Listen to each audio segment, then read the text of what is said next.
عمر بای زما خروج نهایی زما د غلطۍ د وجې نه د ایکسپایر شوی مالک فی الحقوق نه راکول ما کیس وکړو لیبر کورټ کې زما تاریخونه بلیوټ و دې وجې نه زما ښه وروسته بل کمنټ سم ما وکړو ته وایې چې یاره ښه پوه شوم زه ګوره وروره تا چې په کومه ورځ باندې تا کیس وکړو که نه نو د هغې نه وروسته تا ته بیا ستا کمپنۍ تا ته فاینل ایگزیټ وکړو که نه نو ته په کوم وکیل چې دی نو هغه زما نه ښه پوهېږي خو ته هغه وکیل ته ووایه چې د ډیورنګ د کیس زما کمپنۍ ما ته خروج نهایي ولګو هغه قاضي ته داسې وښیه چې کله ما د حقوقو کیس وکړو نو ما ته کمپنۍ زه په کمپنۍ کې ما کار کوو چې کله ما د حقوقو خبره وکړه نو ما ته کمپنۍ فاینل ایگزیټ ولګو نو قاضي خو څه دغه نه یا به ګوري بایي چې د حقوقو کیس یې کړی دی کمپنۍ حقوق نه ورکوي ځکه ورته فاینل ایگزیټ لګولی دی ځکه ورته خروج نهایي لګولی دی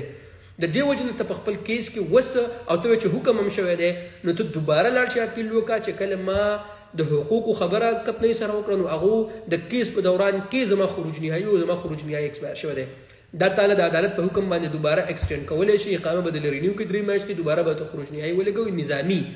او لاړ شه او بیا واپس راتلی شي ښه دا خبرې به که ته انشاءالله دغه که نو انشاءالله العزیز چې هېڅ قسم مسله به نه وي ښه